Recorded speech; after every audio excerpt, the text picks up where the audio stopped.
So the idea was that instead of having to react to a student asking us for any kind of an accommodation, we should proactively provide it through a system that we establish. And that's how the ODS, or the Office of Disability Services, was established in 2010.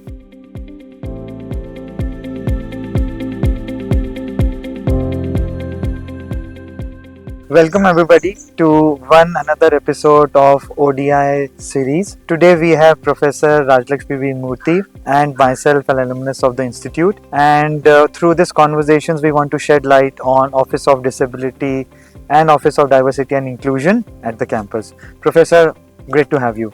Great to have you too, Aditya.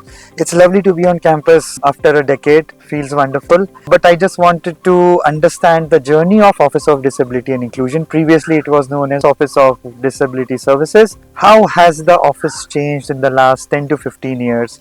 Any significant changes you observed during this time? Yes, it's been a journey of 15 years. So what I can do in briefly is just kind of say why we set up the office in the first place and how the journey has been for us in these 15 years. So in 2010, we realized that we were getting students with disabilities, but we didn't have a process to be able to provide accommodations for them. And that's why the need was felt to have established an office like we did, which could then take care of everything, all needs for students with disabilities. So the idea was that instead of having to react to a student asking us for any kind of an accommodation, we should proactively provide it through a system that we establish. And that's how the ODS, or the Office of Disability Services, was established in 2010. So given that that was our objective, I think over the 15 years, or actually maybe even in the beginning, the first few years, we were able to do that. And to say a little bit about how we were able to do it, essentially any student who comes to IIMB, we do an assessment for their accommodation needs, and that is done by an external agency, which gives us a good way of being able to say that the accommodation has to be fair and reasonable, and the institute then has to implement it. So once we get the list of accommodations for all our students, the ODS then coordinates with various offices, whatever is required. It might be the PGP office, the program office, it could be the other offices that may, like for example, the classrooms, etc. Whatever needs to be done is then coordinated by the ODS, which is now called the ODI, for instance. Because it's now the Office of Diversity and Inclusion. And the faculty are informed about all the accommodations that are required for each student. Then they implement them. Anything that the office can implement is implemented directly by the office, which could be large font size or exam in a bigger font size or whatever it might be. So put together then, this has worked for us, and I think students do get everything seamlessly, I think, from our perspective at least. I will ask you later what's your perspective on that. The other part of the vision that we had was that a student should feel empowered enough to tell us what they need, because nothing is fixed. The student's disability, even within the same category, which could be, let's say, vision disability, could be different and then demand different kinds of accommodations and facilities. So we are very open. The office is very open to talking to the student. The student should be able to just walk in and ask for an accommodation or state what their difficulties, etc. And then the office will work with whatever is possible, whatever is fair. So that, I think, is important in our mind, because that empowers the student, and hopefully not just at the institute, but perhaps later also, to be able to say what they need without hesitation. One more thing maybe is the technology part, which is, it has made it easier for us to be able to provide solutions to students, because technology does enable many things which perhaps were harder earlier. So yes, I think all of this then put together puts us in a good position to help our students with disabilities. Yes, experience the classroom in a way that in the best manner possible for them. And it kind of, the journey itself is teaches the ODI. Every year the ODI becomes better, because then we have students with disabilities, even with the same category. Somebody might be at a 40% disability, other might be an 80% disability. and then the accommodation that would be provided would be different in both cases. But just on that accommodations, could you walk us through case examples of the type of disabilities ODI has handled in the last few years or in its entire journey? When we started in 2010, the only disabilities that were included were vision, hearing, speech, and locomotor. These are more visible side of the disabilities as Yes, the PWD Act just recognized disabilities. So the students who would come in would only have those disabilities. So we sort of took a few years and we were able to then modify the infrastructure at IIMB in many ways. Ramps, rails, lifts, whatever was required was installed. Now that in some sense is an easier piece to be able to make the classroom inclusive for the students. We did many things, several things for students with both vision and speech disability. However, in 2000, I think this is 2016, when the RPWD Act, the revised PWD Act came about. And that now recognizes 21 disabilities. So you are right in asking that question, has the journey. So in some sense, we were quite settled with what we were doing. And then we had the 21 disabilities, which includes neurodivergence. It could include thalassemia. It could include ADHD, dyslexia, etc. Now, these were and continue to be more difficult disabilities to provide accommodation for. But we reached out to universities abroad, we reached out to universities in India to see what were the best practices, what is it that students can be provided, because there really isn't that much, at least in India, in terms of experiences where we know automatically that we need a larger font. It's not as simple as that. So we worked on that. We have been working on that. We have had students with all of these disabilities that I've mentioned to you, and some more beyond the basic, the 3 or 4 that we had earlier. I would say it's work in progress. We're still working on it. yes, and what also rings the bell, at least in terms of from a student perspective, the operational side is taken care by the ODI, wherein through a mutual discussion process, the discovery happens what is needed and what is provided. But I wanted to understand more from a financial perspective of a student, because they are in their early 20s, they probably would not have got a professional kick in their career so far, or even if they might have some loans. Is there any support in form of financial aid or scholarships that the institute promotes for students with disabilities that you could talk about? Yes, so we do have certain number. I think now it's 7 scholarships that HSBC provides.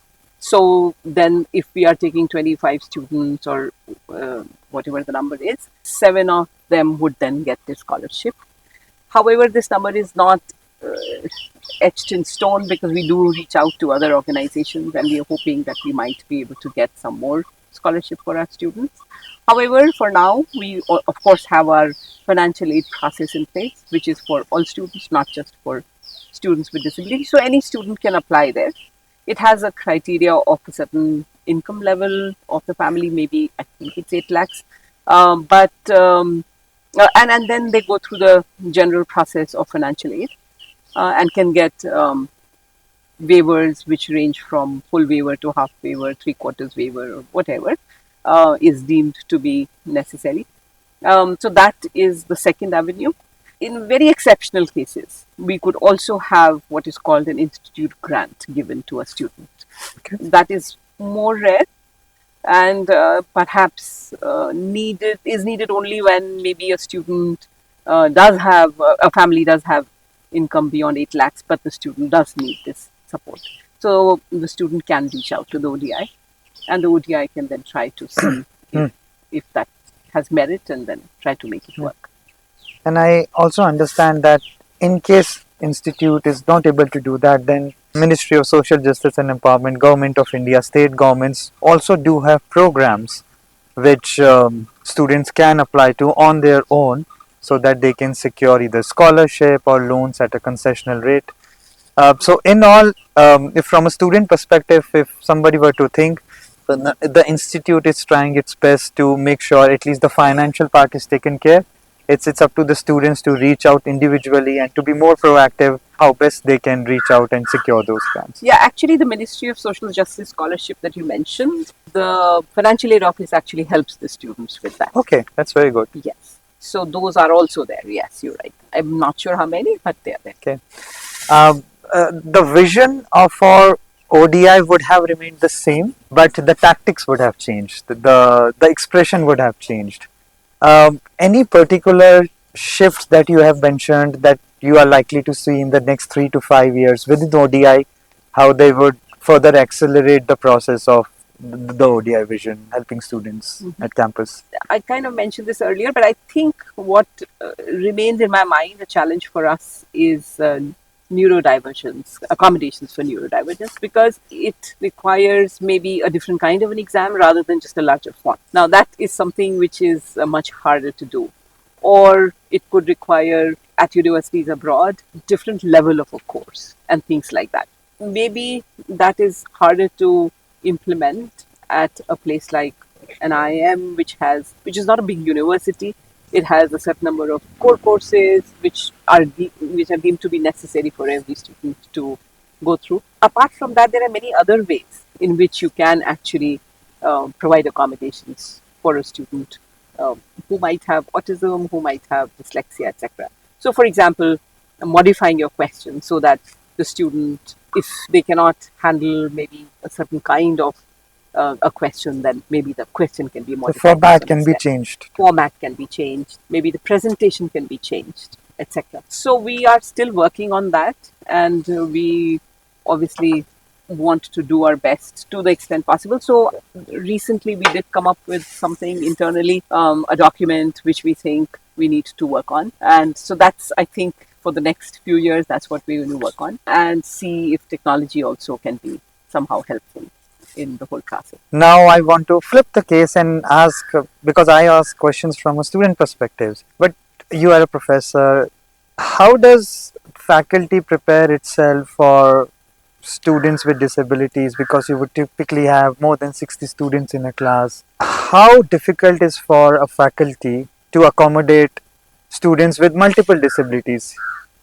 Could you just share your personal experience from a professor side, how to handle such cases? Yeah, that's a good question, Aditya, because so the faculty gets, let's say, a list of the students that are in his or her class and the accommodations that are required. Incidentally, many of these accommodations are actually not necessarily to be implemented by the faculty because they are more administrative in nature and they would have already been taken care of. So if I get the list, I can immediately see that the ask for me is only about 2 things here.